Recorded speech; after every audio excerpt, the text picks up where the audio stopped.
This film demonstrates multiple Rhexis mishaps managed with the aid of micro-instruments with satisfactory final outcomes. This gentleman with long-standing diabetes had a diffusely hazy cornea and bothersome light reflexes on the nasal aspect to start with. Rhexis was initiated with a cystitome after staining the anterior capsule with trypan blue.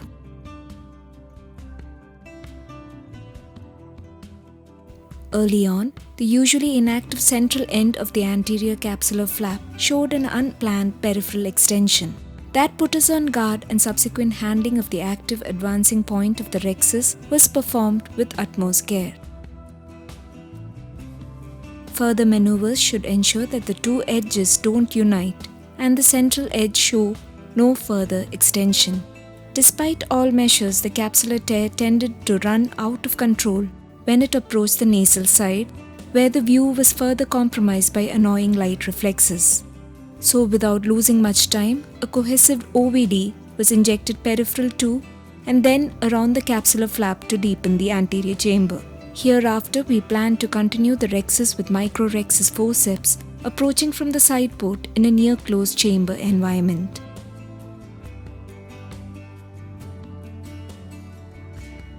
It is desirable to enlarge the side port incision to allow free and uninhibited access for manipulations with the micro-instruments. Salvaging the errant Rhexis using micro-Rhexis forceps proved challenging. The capsular flap maneuverability from this angle was an issue which was further compounded by compromised visibility. Due to a strong Bell's phenomenon, the device couldn't be operated from the superior paracentesis side.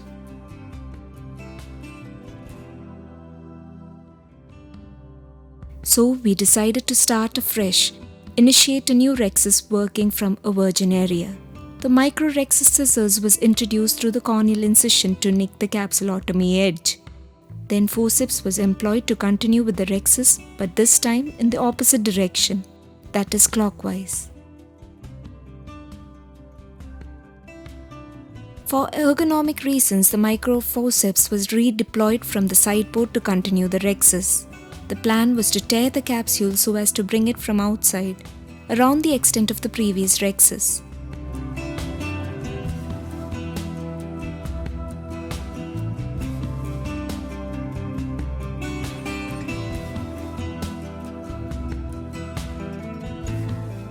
Looks as though we did not succeed and there was a discontinuity.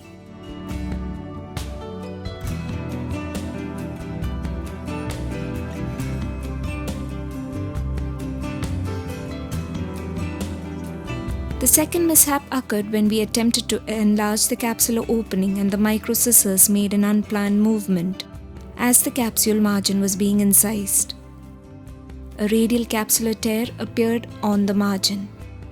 However, the situation was managed well. A viscoadaptive OVD was injected around the Rhexis discontinuity and a careful attempt was made to salvage the capsular tear. The flap is carefully grasped very close to the tear before applying any forces to it.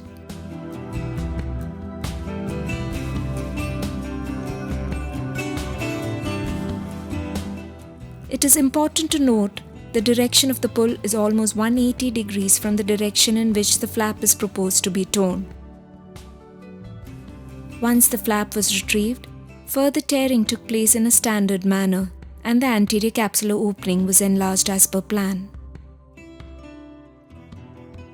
Nucleus management and cortex removal were uneventful, though we needed to modify the surgical strategy.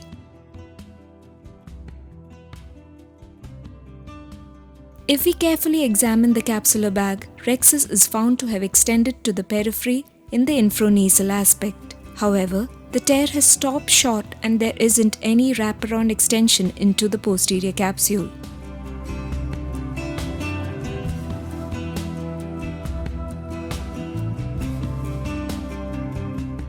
It should be noted that the capsular flaps around the extension are everted. A Rhexis extension to the posterior capsule usually is associated with flaps that are inverted, though there are exceptions. All is well that ends well. In conclusion, micro instruments and the incision size should be matching, and in fact, the incision should be wider than the device. Hence, it is important to extend the paracentesis sites to give free, unhindered access to these micro devices. While activating the functional zones of these devices, in other words, the tips, one should ensure that the joint is not within the section to prevent all locking and subsequent uncontrolled jerky movement at the tips.